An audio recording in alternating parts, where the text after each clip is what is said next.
우리 조금 전에 읽었던 본문의 내용은 기독교 역사상 가장 절정적인 상황과 또 가장 영광스러운 순간에 대한 역사적 기록이자 또 믿음의 사람들이 보여주었던 서사, 바로 이야기입니다. 하나의 이야기는 42절부터 47절에 나와 있는 안식일 전날 저물었을 때 아리마대 사람 요셉이 와서 당돌이 빌라도에게 예수의 시체를 달라고 요구했고, 그 예수의 시체를 십자가에서 내려서 이제 자기가 나중에 묻히기 위해서 파두었던 바위에 판 무덤에 장사 지낸 역사적 사실을 기록하고 있습니다. 또 하나의 이야기는 안식 후 첫날 매우 일찍이 해돋을 때 그 무덤, 예수님이 묻혔던 무덤에서 찾아갔던 여인들이 예수님을 발견하지 못하고 예수님이 살아나셨다, 그리고 제자들에게 이전에 말씀했던 것처럼 갈릴리에 가서 그들을 만나게 될 것이다 라는 메시지를 전하라 라는 천사를 만난 그 메시지 앞에서 깜짝 놀라고 무서워 떨고 결국은 아무에게 아무 말도 하지 못했던 여인들의 이야기가 기록되어 있습니다. 오늘 우리 이 두 역사적인 이야기 또 사실을 통해서 신앙, 우리의 믿음은 언제 드러나야 될 것인가, 또 어떻게 드러나야 될 것인가, 이런 부분들 한번 생각해 보기를 원합니다. 첫 번째는 가장 절망적인 상황, 위기의 순간에 신앙이 드러나야 되는데 어떻게 드러나야 될 것인가, 이런 부분들을 먼저 한번 생각해 봅시다. 42절부터 47절 보시면은 이날은 준비일 곧 안식일 전날이므로 저물었을 때 아리마대 사람 요셉이 와서 당돌이 이런 말은 용기를 내어서 담대하게 빌라도 총독에게 가서 예수의 시체를 달라 이렇게 요구하고 있는 것입니다. 근데 이 사람은 어떤 사람입니까? 존경받는 공회원, 공회가 바로 산헤드린 공회죠. 예수님을 십자가에 못 박도록 사형을 언도했던 바로 그 재판, 당시에는 이제 입법, 행정, 사법부가 다 하나로 통합되어 있었는데 바로 그것이 산헤드린 공회였는데 바로 그곳의 회원이었다는 것이죠. 근데 그는 존경받는 공회원이었습니다. 그리고 그는 하나님의 나라를 기다리는 사람이었습니다. 하지만 그는 그동안 자신의 정체를, 자신의 믿음을 잘 드러내지 않았습니다. 누가복음 23장 50절 51절 보면은 공회 회원으로 선하고 의로운 사람이요, 근데 가로에 그들의 결의와 행사에 찬성하지 아니했다. 이 공개적으로 찬성하지 않았는지 아니면 속으로 찬성하지 않아서 가표를 예수님을 사형의 언도에 해당된다라고 하지 않았는지 몰라도 어쨌든 결의와 행사에 찬성하지 아니했다라고 이야기하고 있습니다. 마태복음 27장 57절에서는 그가 제자였으나 유대인들을 두려워해서 그 제자됨을 숨겨왔다, 이런 표현도 나와 있습니다. 그러니까 우리 생각해 보면은 이분은 산헤드린 공회원으로 사람들에게 존경받는 사람이었습니다. 물론 그는 하나님 나라를 기다리고 또 예수님의 가르침을 따랐던 제자입니다. 그런데 공개적으로 자신의 신앙을 드러내기를 주저했던 그런 사람이다라는 것을 우리가 알 수 있습니다. 하지만 결정적인 순간 그는 자신을 드러내고 예수의 시체를 달라고 당돌하게 요청하고 있습니다. 그때가 어느 때라고 이야기하고 있습니까? 오늘 42절 보니까 안식일 전날이므로 저물었을 때 이렇게 이야기하고 있습니다. 저는 오늘 이 저물었을 때를 물론 물리적인 시간으로 이제는 금요일 밤이 다가왔다, 안식일이 시작되는, 안식일이 우리 금요일 밤부터 이제 토요일 밤까지인데, 저녁까지인데, 그때 저물었을 때다. 그래서 물리적인 시간, 헬라어로 보면 크로노스로서 물리적인 저물었을 때다 이렇게 볼 수 있을 것 같아요. 그러나 신앙적인 시간으로 본다면은 카이로스의 관점에서 본다면은 이때가 아주 기독교에 있어서 가장 어두울 때죠. 예수님이 이제는 막 가르치다가 십자가에 죽으셨습니다. 그리고 십자가에서 죽으셨을 때도 사실은 뭐 절망적이지만은 이제는 예수님이 무덤에 장사 지내는, 진짜 시체가 되어서 장사 지낼 수 있는 바로 이런 순간이죠. 한 사람, 나사렛 예수라고 불리는 이 한 사람에게 있어서 가장 저물었을 때라고 볼 수 있습니다. 예수께서 이 공생애를 시작하시면서 하나님 나라의 복음을 선포했습니다. 때가 찼고 하나님 나라가 가까이 왔으니 회개하고 복음을 믿으라, 이렇게 시작했을 때 수많은 사람들이 예수님을 따랐습니다. 그런데 예수님께서 이제는 십자가에서 달려 죽으셨습니다. 실패한 것 같습니다. 저물고 있는 상황입니다. 예수님 십자가에 달려 죽으셨고 그의 제자들은 다 도망가고 없는 상황입니다. 바로 그런 상황에서 오늘 아리마대 사람 요셉이 등장하고 있습니다. 당돌이 빌라도에게 나아가 예수의 시체를 달라고 요청합니다.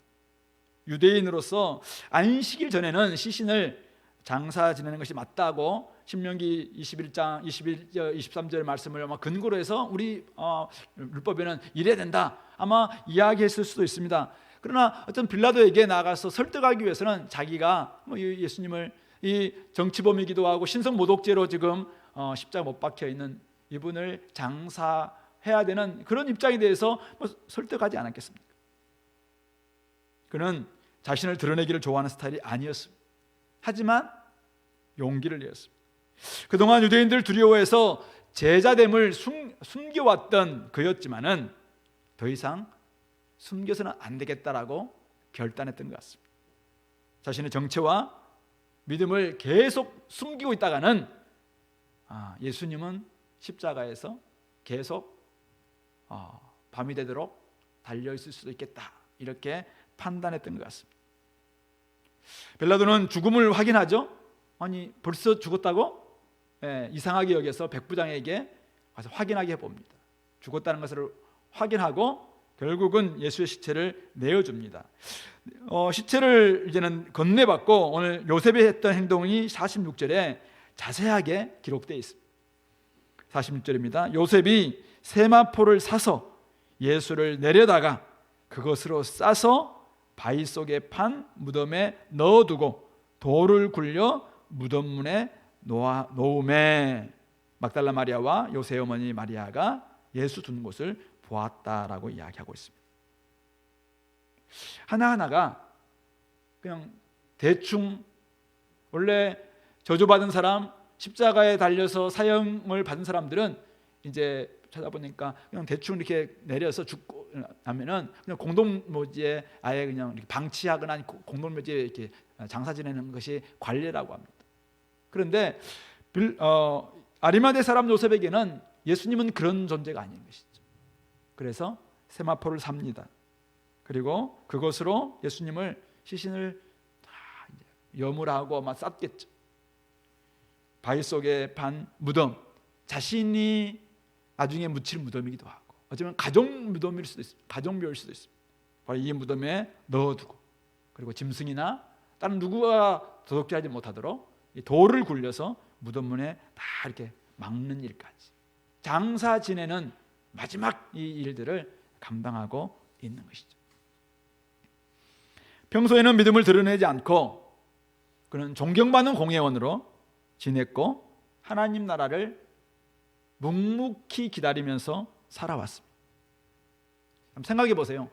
이 아리마대 사람 요셉이 꿈꾸던 하나님 나라는 어떤 나라였을까요? 그가 죽어서 천국 가는 천국? 그럴 수 있지만 유대인들은 하나님이 통치하시는 하나님 나라를 꿈꿨습니다.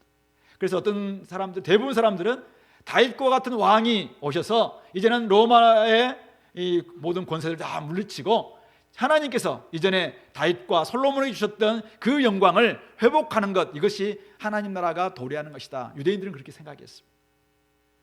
어쨌든 그가 꿈꾸던 하나님 나라가 무엇이든지 간에 지금 상황은 예수님이 십자가에 죽으셨습니다. 자기가 생각하면서 메시아라고 여겼던 그가 죽었습니다. 절망적 상황입니다. 이제는 저물 때입니다. 다 끝난 것 같다라고 생각할 수 있습니다. 더 이상 그동안 내가 숨기기를 잘했다, 내가 내 정체를 드러내지 않은 걸 잘했다, 내가 사람들 앞에서 내가 누구인지 이제는 계속 감추고 있으면 되겠네 생각할 수 있는 이런 상황입니다.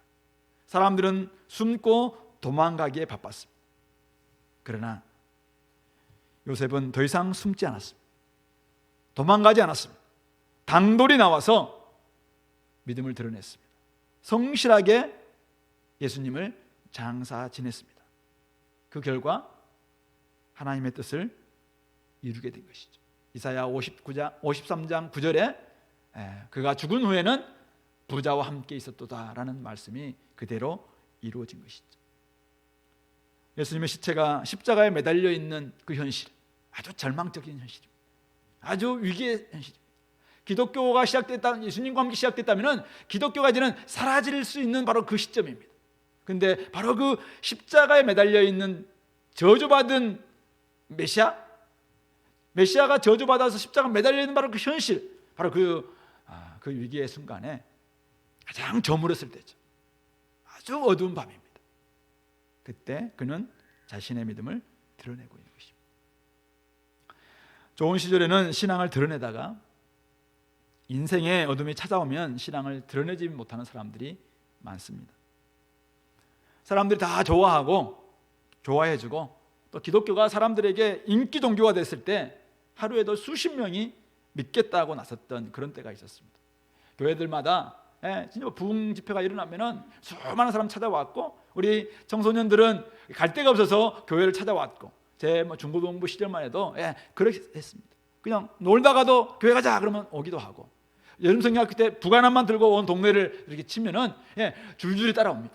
수많은 사람들이 교회에 박터졌던 그런 시절이 있었습니다.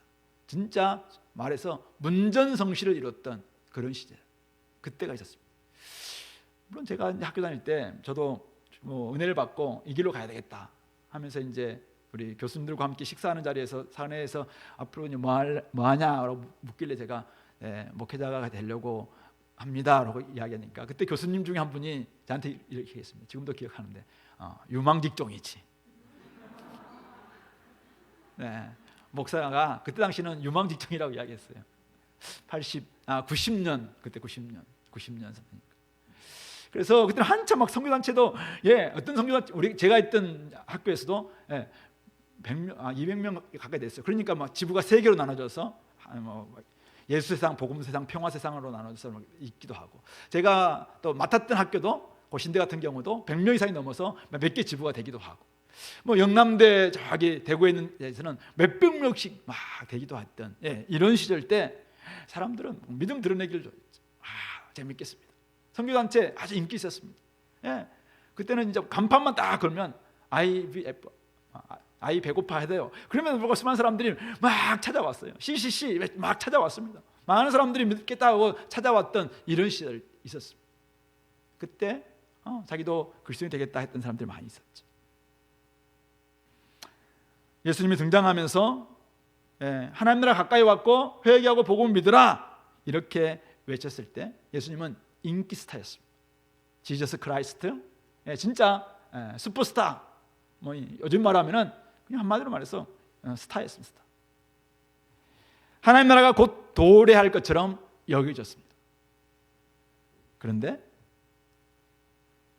예루살렘에 입성하시고 성전에서 성전을 다 또 정결케 하시고, 그리고 결국 십자가에 못 박혀 죽으셨습니다.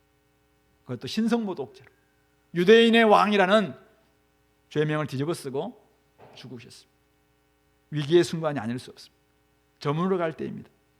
그러나 그때 요셉은 당돌이 자신의 정체와 믿음을 드러내고 있습니다. 성도 여러분, 그리고 이곳에 있는 우리 대학생 여러분, 여러분들은 자신의 신앙을 드러내고 있습니까? 위기의 순간은 숨어야 할 때가 아닌가요?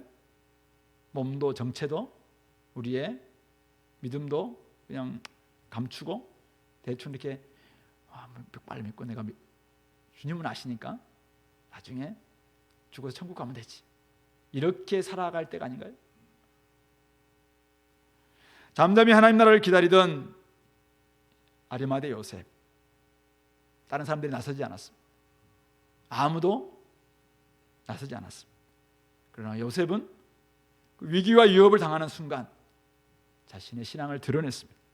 그렇기에 하나님께 쓰임받았고 하나님의 뜻을 이룰 수 있었다는 사실을 기억하시기 바랍니다. 용기를 내어서 당돌히 자신의 신앙을 드러내고 성실하게 자기가 해야 될 일들을 잘 감당한다면 하나님의 뜻이 여러분을 통해서 이루어질 줄로 믿습니다. 우리는 언제든지 자신의 신앙을 드러내야 합니다. 신앙 고백으로 자신의 신앙을 드러내야 합니다. 로마 시대 때 가이사가 주라고 대부분의 사람들이 인정받던 그 시대일 때 그때는 예수가 그리스도다, 예수가 주님이다, 바로 이 신앙 고백이 자신의 목숨까지 굉장히 위협받던 시대였습니다. 그래서 황제 숭배를 거절한다 이렇게 해서 사자굴에나 또 화형에 처해지는, 십자가에 처해지는 그런 시기 때 그들은 당돌히 용기 있게 예수가 그리스도다, 예수가 그리스도라고 가르치기와 전도하기를 쉬지 않았던 초대교회가 있었음을 기억하시기 바랍니다. 뿐만 아니라 그들의 행동으로 자신의 신앙을 드러냈습니다. 많은 사람들이 어려웠을 때 그들은 어려움을 그냥 보지 않았습니다. 그래서 우리의 신앙 모습 그대로 가서 그들에게 사랑을 베풀었고 가지고 있는 모든 것을 가지고 그들을 베풀었습니다. 로마 총독들이, 곳곳에 있는 로마 총독들이 기독교인들을 이상하게 여겼습니다. 그러면서 황제에게 보내는 편지들이 곳곳에 이렇게 발견됐는데 도대체 이상한 사람들에게 그렇게 위기 가운데서도 자신을 위해 살지 않고 다른 사람들을 위해 사는 이런 집단들이 있다. 때로는 그들은 식욕을, 인육을 먹는 것 같은, 우리 성만찬을 그렇게 좀 오해하기도 하고 그렇게 하면서 끊임없이 또 그냥 근친상간, 왜냐하면 형제 자매 거룩한 입맞춤하라 이런 표현들을 생각하면서 근친상간을 하는 것 같은 이런 느낌도 적긴 했습니다만은 많은 이야기들이 이들은 좀 다르다, 우리 로마 사람들은 좀 다르다. 그래서 위기의 순간 이들이 정말 자기의 신앙들을 이렇게 살아내고 있는 모습들이 이방인 로마 총독들 또 여러 가지 지방관들의 그 편지에 의해서 드러나고 있다. 우리 기독교의 발행이라는 그 스타크 책에 보면은 그런 것들이 많이 보고되고 있습니다. 결국은 위기의 순간, 어려운 순간, 그때 우리는 신앙을 드러낼 수 있어야 됩니다. 그럴 때 그래야 하나님께 받아들여질 수가 있고 또 하나님께서 이루시는 뜻이 있을 거예요. 그것을 바로 우리를 통해서 이룰 수 있다는 사실을 기억하시기 바랍니다. 지금은 기독교의 위기입니다. 소위 말해서 카이로스의 관점에 본다면은 지금 기독교가 저물어갈 때입니다. 기독교 후기 시대와 같은 이런 시대를 우리는 맞이하고 있습니다. 이럴 때 우리 교회는 어떻게 하나님 나라를 기다리는 신앙을 드러낼 수 있겠습니까? 우리 캠퍼스에 있는 대학생 여러분들은 캠퍼스에서 지금은 인기 있는 때가 아닙니다. 선교단체가 인기 있는 때가 아닙니다. 기독교를 산다는 것이 인기 있는 때가 아닙니다. 이럴 때 어떻게 여러분들은 캠퍼스에서 하나님 나라를 내가 기다리고 있다, 나는 주님을 기다리고 있다, 이 믿음을, 이 신앙을 드러낼 수 있겠습니까? 오늘 이 아리마대 사람 요셉처럼 당돌함이 때로는 필요할 수 있습니다. 용기를 내어서 담대하게 교수님께 찾아가서 교수님, 제가 이런 모임을 한번 하고 싶습니다, 이야기하거나, 아니면 학교에 가서 우리가 이렇게 좀 하기를 원한다, 친구들을 이렇게 모집하기도 하고, 이런 일들을 우리가 함으로 말미암아 자신의 신앙을 드러낼 때 하나님의 뜻이 이 땅 가운데서 이루어질 것이고 결국 하나님 나라는 확장되지 않겠습니다. 우리 부모님들이, 이곳에 있는 우리 장년 부모님들, 어떻게 우리 자녀들을 키우기를 원하십니까? 여러분들이 자녀들 앞에서 위기와 혼란의 상황을, 삶의 그것을 경험할 때마다 여러분들의 신앙을 제대로 드러낼 때 자녀들은 거기에서 신앙이 무엇인가 그것을 배우지 않겠습니까? 위기를 극복하는 그 믿음이 여러분들 삶 가운데 드러날 때 결국 거기에서 아이들이 삶은 이렇게, 믿음은 이렇게 살아내는 거구나 라는 것을 배우지 않겠는가. 다니엘서 우리가 계속 보면서 그렇게 바벨론의 포로 잡혀갔던 그들, 페르시아로 바뀌는 그런 위기의 순간에도 그들은 지혜로운 사람이 되어서 다른 사람들에게 말씀을 가르치고 끊임없이 또 그들을 깨웠던 그런 역할들을 감당했다면 오늘 이곳에 계시는 우리 성도 여러분들도 아무리 기독교가 위기를 만든다 할지라도 저물어가는 이런 상황이랄지라도 영적으로 물리적으로 또 사회적으로 굉장히 지금 기독교가 저물어가는 이런 시대적 상황이랄지라도 이럴 때 우리가 다시 한번 당돌히 믿음을 발휘함으로 말미암아 하나님의 뜻을 이루어갈 수 있게 되기를 간절히 소망합니다. 신앙을 드러내야 말씀을 이룰 수 있고 누군가의 신앙에도 도움을 줄 수 있게 될 것입니다. 그런 점에서 나는 위기의 순간, 위협받는 순간 신앙을 드러낼 수 있는 사람인가? 스스로 한번 점검해 보시고, 좋을 때는 얼마든지 우리가 할 수 있어요. 그러나 진짜 상황이 좋지 않을 때 나는 여전히 이 믿음을 가지고 살아낼 수 있겠는가? 이런 부분들 한번 점검해 볼 수 있게 되기를 바랍니다. 두 번째는 이제 위기의 순간이 아니라 아주 영광스러운 순간입니다. 자, 우리 16장 1절부터 8절 말씀 보면은 2절 말씀 볼래요? 2절. 안식 후 첫날 매우 일찍이 해 돋을 때 그들이 무덤으로 갔습니다. 예수께 바르기 위해서 향품을 사다 두었다가 16장 1절을 보시면은 먼저 안식 지남에 그들이 얼른 가서 예수께 바르기 위해서 향품을 사다 두었죠. 그러니까 예수님이 시신을 좀 더 오래 잘 보존했으면 좋겠다 이런 마음으로 아마 향품을 사다 두었습니다.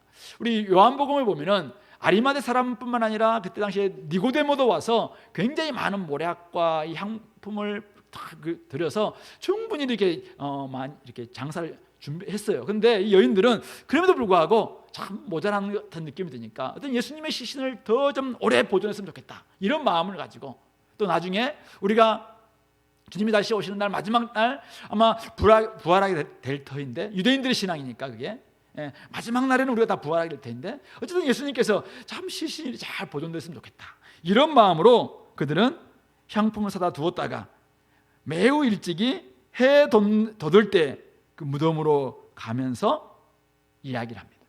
어떤 이야기입니까? 3절에 나와 있죠.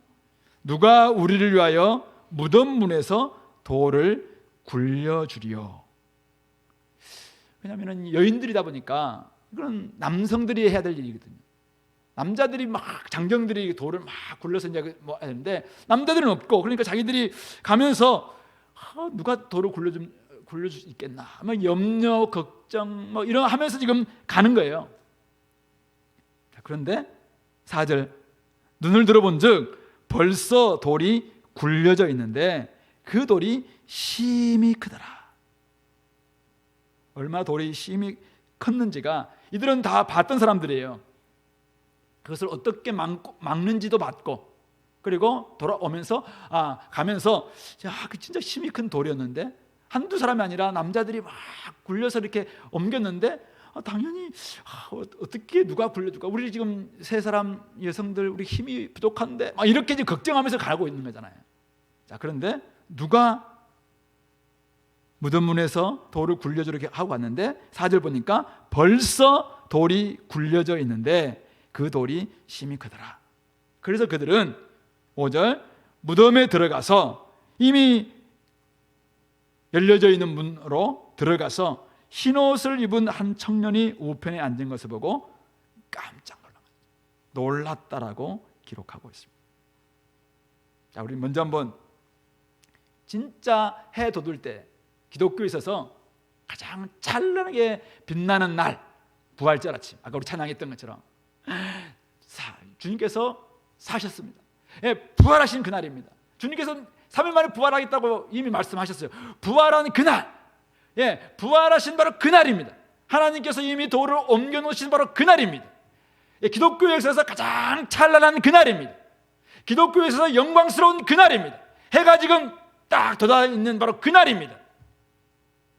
그날 이들은 아주 경건한 마음으로 예수님께, 예수의 시체에 시신의 향품을 바르기 위해서 가고 있습니다. 그러면서 하나님께서 이미 돌을 다 굴려놨는데 가면서 누가 우리를 위해서 돌을 굴릴까, 이렇게 염려 걱정하면서 가고 있습니다. 이들은 지금 나쁜 동기로 간 게 아니에요.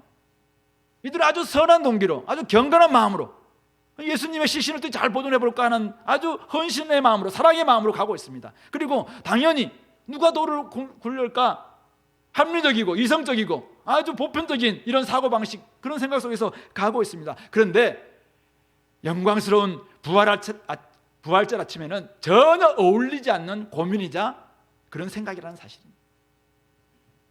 아주 영광스러운 주님 앞에 나오는데 이미 주님께서는 살아나셨고 이미 하나님께서 돌을 굴러주셨는데 우리는 그것을 자꾸 잊은 채 아주 영광스러운 그날, 끊임없는 고민 속에서, 끊임없는 걱정 속에서, 끊임없는 염려 속에서 누가 돌을 굴릴까, 이 염려 가지고 나오고 있다는 사실.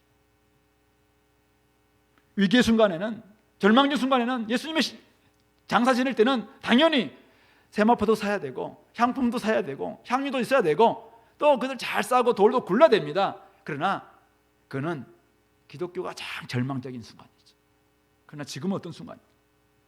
지금은 이미 하나님께서 일하셨습니다. 이미 말씀대로 일하셨어요. 이미 예수님은 부활하셨고 하나님께서 정말 이미 돌을 굴러 놓아놓은 바로 이후입니다. 그때는 다른 양태, 다른 형태, 다른 어떤 모습으로 신앙을 표현하고 우리의 생각이나 우리의 사고방식이 달라야 된다, 이 말입니다. 하나님께서 행하시는 일을 기대하면, 하나님께서 행하실 일을 기대한다면 인간적인 생각에 사로잡히거나 염려 근심들이 사실은 내려놓을 수 있음에도 불구하고 우리는 살아계신 하나님을 섬긴다고 하면서 너무 인간적인 생각과 인간적인 근심과 보편적인 합리적인 이성적인 그런 틀 안에 갇혀있는 이런 모습으로 우리가 주님 앞에 뭔가를 헌신하려고 하는 자꾸 이런 모습 보이는 것은 아니냐, 이것입니다. 그러므로 살아계신 주님을 우리가 대면할 때, 그분이 말씀하셨기에 살아계시는 하나님, 살아계신 예수님을 우리가 맞이할 때는 좀 다른 태도의 신앙이 필요하다, 다른 양태의 신앙이 필요합니다. 근데 우리는 똑같이 기독교가 그냥 예수님이 십자가에 돌아가신 것처럼, 아예 돌아가신 것처럼, 아예 돌아가셨죠. 그러나 부활하실 수 없는 사람들처럼 그렇게 우리가 신앙생활하면 안 되겠다. 주님은 살아나셨습니다. 나는 부활이요 생명이니 나를 믿는 자는 죽어도 살겠고 무릇 살아서 나를 믿는 자는 영원히 죽지 아니하리라. 요한복음 11장 25절 26절에서 말씀하셨습니다. 그 말씀대로 주님께서는 살아나셨습니다. 부활은 실제였습니다. 역사적으로 살아나셨습니다. 그러므로 이 말씀을 기억하고 진짜 주님께서 살아나신다는 말씀을 기억했다면 하나님의 진면목을 기대하면서 사실은 그 무덤으로 가야 되죠. 그것도 지금 안식 이후 첫날 해에 돋아 있는 예수님이 이미 부활하신 바로 그날이니까. 이번 주에 제 집에 이사를 하는데요. 집문 이제 우리 이삿짐 센터에서 다 이렇게 옮겨줬는데 저한테 하는 고민이 하나 있었어요. 뭐냐면은 뭐 제 돈은 아닙니다만 교회에서 이제 준 돈, 그리고 은행에 우리 빌린 돈 5억 이상을 이렇게 은행에 이렇게 보내줘야 되고, 그리고 그 받으면은 또 은행에서 받은 돈을 제가 우리 교회한테 교회 우리 집사님한테 보내줘야 되는데 집에서 아무리 찾아봐도 통장이 없는 통장이 없어가지고 통장이 없으면 이거 어떻게 돈을 보내나. 근데 제가 보니까 제가 한도가 5천만 원이에요. 하루 한도가. 그리고 일의 한도가 1,000만 원.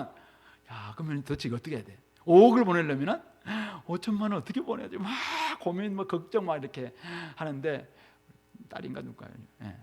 은행에 가면 된다고요. 은행에 가면 된다. 은행에 가 보니까 한도를 5억으로 올리니까, 하루 한도를 5억으로 딱 올리고 일의 한도를 1억으로 딱 올리니까 클릭 5번인가 5번이나 하니까 다 가더라고. 제가 보면서 이걸 말씀 준비하면서 그런 생각이 들었어요. 참 여러분들이 다 아는 이야기죠. 근데 저는 사실은 5천만 원 한도에 꽂혀 있다 보니까 5천만 원 이거 어떻게 해야 되나 막 고민하는 거예요. 우리 하나님의 한도가 5억일까요? 우리는 근데 끊임없이 하나님의 살아계심과 하나님의 능력 앞에서 끊임없이 나의 한도, 나의 한계 아래 갇혀서 누가 도를 옮겨줄까? 누가 좀 이렇게 했으면 좋겠나? 끊임없이 이렇게 고민하고 근심하고, 우리 아이들은 어떻게 자랄까? 나의 미래는 어떻게 될까? 나는 대학 졸업하고 난 다음에 밥이나 먹어볼까? 나는 또 우리 시집은 장가는 갈 수 있을까? 저도 갔잖아요. 네. 이렇게 자꾸 고민하면서 하나님 살아계심 앞에서 자꾸만 너무 영광스럽지 못한 그런 신앙의 모습들, 이런 질문들, 생각들, 이게 꽂혀 있는 것은 아닌가, 이런 생각을 하게 됐습니다. 하나님께서 하시는 일 앞에서, 이미 하신 일 앞에서 어쩌면 우리 그리스도인들은 깜짝 놀라는 일의 연속을 좀 경험하는 것이 저는 신앙생활이라고 생각해요. 그런데도 불구하고 어떤 일이 벌어질지, 어떻게 우리가 쓰임 받을지 막 이것을 기대하면서 나아가야 되는데, 여전히 우리는 꽂혀 있는 게 어디냐면은, 예수님은 십자가에 죽으셨고 무덤에 장사 지냈다, 내가 그걸 봤다는 거잖아요.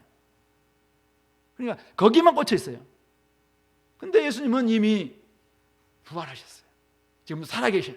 그리고 우리에게 살아계신 주님으로 오늘 우리와 함께 역사하시고, 기도하시면 얼마든지 응답도 주시고, 그런 놀라운 일들을 하심에도 불구하고 자꾸 이 영광스러운 주님의 모습은 기대하지 않은 채 그냥 예수님은 땅에 오신 4대 성인이고 십자가에 죽으셨고, 맞아, 장사 지낸 바 되었고, 돌은 딱 앞에 막혀 있고, 그러니까 여기서 땡. 교회에 와서 끊임없이 죽은 예수님을 찾는 거예요. 죽은 예수님한테 내가 어떻게든지 사랑을 베푼, 어떻게든 내가 헌신을 해보고 싶어. 왜? 십자가에서 나를 위해 돌아가 주셨으니까. 그러면서 십자가 묵상하는 굉장히 중요해요. 근데 거기만 잘 꽂혀 있으니까 우리가 지금도 살아계시고 역사하시고 우리를 막 도우시고 나와 함께 하시고 이 하나님에 대해서는 크게 생각하지 않는 거예요. 그러니까 어떻게 해요? 너무 작은 일로 말하며 고민하고 있고, 너무 작은 것으로 말하며 싸우고 있고, 너무 좁은 시각 속에서 교회가 막 티격태격하고 있고, 얼마든지 그것은 1, 2년만 딱 생각해보고 조금 10년 정도의 어떤 우리가 뭘 내다볼 수 있다면 충분히 우리가 여유를 가질 수 있음에도 불구하고, 가정에서도 직장에서도 학교에서도 우리 교회 안에서도 마저도 막 신앙 없는 사람들처럼 이렇게 살아가는 것은 아닌가, 이런 생각을 하게 됩니다. 교회에 찾아온 목적이 대웅전에 앉아있는 불상을 예배하고 헌신하는 신앙과 같아서는 안 됩니다. 우리는 살아계신 하나님을 믿는 사람들입니다. 지금도 가장 영광스러운 분으로 우리와 함께 하시는 그분이세요. 그러므로 누가 돌을 옮길까? 너무 염려하지 마세요. 주님께서는 이미 옮기실 거예요. 어떤 사람의 마음을 정말 바위보다 더 큰, 심히 큰 돌보다 더 큰 장벽이 딱 가로막혀 있어서 저 사람 참 아무래도 안 될 것 같다, 이렇게 할 수도 있어요. 그러나 어쩌면 하나님께서 하시면은 한번 1초면 될걸요. 1초는 무슨 1초? 하나님께서 하시면은 얼마 될 수 있어요. 그러므로 우리가 그런 부분들을 생각하면서 좀 기대하는 마음으로 신앙생활을 해보자. 내년 어떻게 될까요? 우리 앞에 놓여있는 장벽이 너무 큰가요? 우리 교회 우리는 아마 평생 교회 건물 없이 하루에 한 달에 2천만 원 가까이 주인한테 주면서 살아갈 수밖에 없다, 우리는 안 돼, 이렇게 그냥 포기할까요? 아니면은 우리도 언젠가는 하나님의 한도를 생각하면서 이렇게 하시지 않겠다, 이런 기대감을 가지고 우리가 뭔가를 해보려는 이런 시도를 하는 게 살아계신 하나님을 믿는 우리에 걸맞은 신앙이 아니냐, 이 사실을 한번 돌아봤으면 좋겠습니다. 또 하나는 가장 영광스러울 때 드러나야 될 믿음의 모습인데요, 이들은 놀랐습니다. 놀라니까 이 청년이 6절 보니까 놀라지 말라. 너희가 십자가에 못 박히신 나사렛 예수를 찾는구나. 근데 그가 살아나셨고 여기 계시지 않는다. 그 두었던 곳을 봐라라고 하면서 7절 가서 그의 제자들과 베드로에게 이르기를 예수께서 너희보다 먼저 갈릴리로 가시나니 전에 너희에게 말씀하신 대로 너희가 거기서 배우리라 하라 하는지라. 이런 메시지를 받았어요. 천사의 전해주는 메시지를 받았습니다. 근데 여자들은 몹시 놀라 떨며 나와 무덤에서 도망하고 무서워하여 아무에게 아무 말도 하지 못했다라고 적고 있습니다. 여기까지가 많은 사람들은 마가복음이 여기서 끝났다라고 이야기해요. 그리고 뒤에 이제 9절부터 20절까지는 조금 더 보완하는 것이 아니냐 뭐 이렇게 주장하는 사람도 있고, 아니면 이제 이 마지막까지가 9절부터 20절까지가 마가가 마지막에 적었다 하시는 분도 있고 뭐 이렇게 하긴 하는데, 어쨌든 이 8절까지만 본다면은 여인들의 처음의 반응은 뭐예요? 이런 예수가 지금 살아나셨다는 말씀 들었고 빈 무덤도 확인했어요. 근데 그들의 반응은 무서워하고 떨고 도망하고 아무에게 아무 말도 하지 못하는, 목격자임에도 불구하고 결국 목격자로서 증인으로서 사명을 감당하지 못하는 모습으로 마무리되고 있는 것이죠. 이들이 누굽니까? 이들은 대단한 신앙의 사람들이죠. 다 도망쳐도 예수님의 십자가 못 박힌 현장이 있었고, 장사 지내는 현장이 있었고, 부활하는 아침에 부활하신 이 무덤에 와서 예수님의 살아계심을 다 목도한 사람들이잖아요.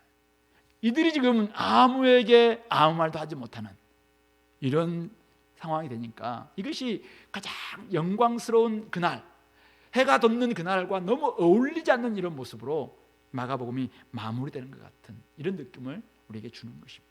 그만큼, 첫 번째는 이거죠. 그만큼 부활을 역사적으로 받아들이기가 진짜 어려웠다.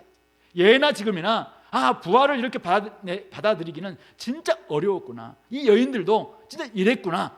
그래서 우리가 위로가 되는 것이죠. 우리도 예수님이 다시 죽어 살아났다고? 이걸 받아내기가 쉬울까요? 믿겠습니다. 이런 사람들은 거의 없어요. 어떻게 살 수 있냐? 그걸 고민하고 궁구하고 그분이 하나님이시다, 그분은 참 사람이고 참 하나님이다 막 이야기하고 설득하고 여러 가지 연구하고 궁구하고 막 기도하면서 그래 한번 내가 믿어볼까? 믿어볼게 하지만은 또 돌아오면은 어떻게 죽었다 살아나? 또 이렇게 생각하고, 초대교회 이 여인들도 처음에는 믿기가 너무 어려웠다 그 이야기를 좀 하고 있는 거예요. 그만큼 살아계신 부활했다는 앞에 놀랄 수밖에 없었고 떨 수밖에 없었고 도망할 수밖에 없을 정도의 그 엄청난 사건 앞에서 이들은 이렇게 반응했다. 그래서 그들도 우리와 비슷했구나, 위로를 받을 수 있는 것입니다. 또 마가가 여기서 마무리하고 있잖아요. 마가가 누구예요? 마가가 배 혼니부를 두르고 있다가 그것까지 버려두고 도망쳤던 사람이 마가라는 그런 설이 많이 있어요. 그렇다면 그가 십자가의 현장에서도 그런 도망쳤던 사람이고, 뿐만 아니죠. 또 언제 도망쳐요? 예수님이 부활하고 난 다음에 이제는 바울 사도와 함께 1차 선교 여행을 떠납니다. 그러다가 그가 밤빌리아라는 그 험준한 그 지형에서 올라가다가 이제는 예수 전하는 이 삶이 너무 힘드니까 그냥 도망치잖아요. 사실은 증인의 삶을 감당하지 못한 거예요. 그래서 도망쳤던 사람, 나도 그랬다라는 어떤 그런 메시지처럼 보이고 있는 것이죠. 가장 영광스러운 주님, 그 주님 앞에서 이들은 영광스러움을 만나서 마음껏 전하고 막 이렇게 해야 되는데 그렇지 못했다라는 것을 보여주고 있는 것이죠. 그래서 우리가 위로는 받되, 그러나 이것은 영광스러운 주님이 지금 막 해가 돋는 이런 기독교의 모습과 이 모습은 너무 어울리지 않는 이런 모습 아닌가요? 그러므로 오늘 우리가 가장 영광스러울 때 드러낼 신앙은 무엇일까? 그것은 바로 우리가 진짜 살아있는 주님을 여러 사람에게 여러 모양으로 보이고 증언하고 증거하고 또 드러내야 될 이런 모습이, 그것이 가장 걸맞은 신앙은 아닐까 생각해 보는 것입니다. 십자가에 못 박히신 나사렛 예수는 살아나셨고 그를 두었던 곳에 계시지 아니했습니다. 그렇다면 살아계신 주님은 어디 계셨습니까? 바로 이 천사가 이 제자들에게 전하라고 하신 말씀에 의한다면은 그들보다 먼저 갈릴리로 가신 것이죠. 물론 예루살렘에서 나타나셔서 많은 사람들을 격려하고 그다음에 회복시키고 난 다음에 또 갈릴리에 가서 그들을 만나서 나중에 그들을 회복시키는 이런 모습이 성경에 드러나고 있습니다. 그래서 저는 기독교는 갈릴리에서 출발해서 갈보리까지 올라가는 길입니다. 그것도 십자가를 지고 자기를 부인하고 올라갑니다. 그리고는 다시 갈보리 십자가에서 무덤으로 내려갔다가 거기에서 반환점을 돌아서 어디로 가야 돼요? 갈릴리로 돌아오는 42.195km와 같은 마라톤의 여정이 신앙생활이 아닌가 이런 생각을 합니다. 갈릴리에서 갈보리까지, 갈보리에서 갈릴리까지 오는 그 길이 우리 신앙생활이 아닌가. 근데 갈릴리에서 갈보리까지 올라갈 때는 십자가를 지고 자기를 부인하면서 끝까지 우리가 이렇게 걸어가야 돼요. 그러나 갈보리에서 주님을 십자가에 죽으시고 그 다음에 무덤에 들어가셨다가 무덤에서 살아나시는 그 주님을 이제는 경험했다면은 다시 갈릴리로 나아갈 때는 좀 다른 느낌, 다른 우리의 태도가 필요합니다. 그것은 이미 주님께서 살아나시다. 부활의 주님에 대한 그 믿음을 가지고 우리는 다시 갈릴리로 나아가야 돼요. 삶의 현장으로 나아가야 됩니다. 선교 현장으로 나아가야 됩니다. 주님을 만났던 그 현장에 나아가야 됩니다. 우리 일상의 현장으로 나아갈 때는 좀 다른 믿음의 색깔을 가지고 나아가야 된다라는 것을 우리에게 말씀하고 있는 것입니다. 그러므로 예루살렘에서 죽으셨으나 다시 사셨고 갈릴리로 가신 주님은 오늘 우리를 만나서 우리를 회복시켜 주시고 우리에게 다시 한번 주님의 증인으로서 주님과 함께 우리의 살아가는 일상 가운데서 진짜 살아계신 주님을 온전히 전하는 이런 삶을 살게 하시면서 그런 가운데 우리의 믿음, 우리의 신앙을 드러내기를 원하시는 주님이시다 생각해 봅니다. 그러므로 부활절 이전에는 예수님 죽으셨을 때는 우리가 장사 지낼 수도 있고 향품을 드릴 수도 있고 이렇게 할 수 있어요. 그러나 지금은 기독교가 영광스러운 해가 지금 중천에 떠 있는 때입니다. 지금 우리가 보여야 될 신앙이 어떤 모습인가? 당연히 우리는 물론 주님을 따라가는 길에 십자가를 지는 십자가의 삶은 지속돼야 됩니다. 주님이 어떻게 섬기셨는지 많은 사람들을 위한 섬김을 받는 분이 아니라 섬기시는 분으로서 우리가 따라가야 됩니다. 그런데 우리의 진짜 속에는 주님은 살아계시다. 주님 오늘 우리와 함께 역사하고 있다. 그분은 한 사람의 마음속에 있는 시험이 큰 돌들도 옮기실 수 있는 분이시다. 그리고 이미 옮긴 분이시다. 그리고 우리의 삶을 새롭게 회복시켜 주신 분이시다. 우리가 누구에게 가서 여러 사람에게 여러 모양이 되기만 한다면 얼마든지 우리에게 능력도 주시고 나를 또 사용하시는 분이시다. 이런 믿음 가지고 나아갈 수 있길 바라요. 사실은 바울 사도가 십자가 이전에 주님 부활하신 이전에 주님을 끊임없이 괴롭혔던 사람이 아니겠습니까? 근데 그가 다메섹 도상에서 딱 예수님을 만났습니다. 밝은 해가 중천에 떠 있는 그 빛을 그냥 눈으로 맞은 거예요. 그러니까 그 눈이 실명되다시피 눈이 멀었잖아요. 근데 간절하게 그가 다메섹에 가서 이제 아나니아의 도움으로 말미암아 식음을 전폐하고 막 기도하는 가운데서 눈에서 비늘 같은 것이 딱 떨어지는 순간 그는 완전히 다른 사람이 됐잖아요. 보라 새 것이 되었습니다. 새로운 피조물이 되어서 그의 삶은 이제는 여러 사람에게 여러 모양으로 나아가서 더 이상 떨고 무서워하고 두려워하고 도망치는 삶이 아니라 복음을 전하고 많은 사람들을 구원하고 그러면서 자기의 신앙을 드러내는 이런 삶을 살게 됐습니다.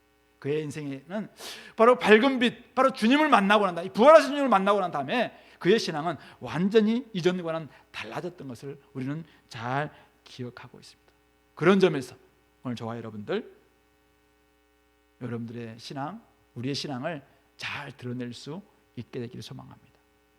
위기의 순간에도 물러서지 않고 우리의 신앙을 잘 드러낼 수 있기를 바라고 여러분들이 사랑을, 헌신을 표현하기 위해서 교회에 나온 지금이라도 그게 걸맞은, 교회에 걸맞은 하나님의 존재와 하나님의 성품과 하나님의 살아계심과 그게 걸맞은 그런 신앙을 좀 표현하기를 원하시고 그리고 진짜 영광스러운 주님을 여러분들이 부활의 주님을 만난 사람 맞다면 오늘도 살아계신 주님, 그 주님과 함께 동행하는 가운데서 기쁨으로 다른 사람을 섬기시고 기쁨으로 다른 사람들을 온전히 이렇게 희생하시고, 그래서 여러 사람에게 여러 모양이 됨으로 말미암아 예수 그리스도를 온전히 증거할 수 있는 진짜 증인의 삶을 감당하는 우리 공동체가 될 수 있게 되기를 간절히 소망합니다. 이 말씀 좀 기억하면서, 하나님 아버지, 이제 제가 부활을 경험한 사람입니다. 내가 죽어도 사는 존재가 되었습니다. 나는 이미 영원히 죽지 않는 영생을 소유한 사람입니다. 그에 걸맞도록 이제는 걸맞은 신앙생활 드러낼 수 있도록, 하나님은 올해도 얼마 남지 않았는데 이 시절, 저물어가는 시점에 제가 어떻게 신앙을 드러내면 좋겠습니까? 캠퍼스에서, 또 직장에서, 가정에서 내가 어떻게 신앙을 드러내면 좋겠습니까? 하나님, 저에게 은혜 주십시오, 능력 주십시오. 같이 한번 기도할 수 있길 바랍니다. 기도하겠습니다.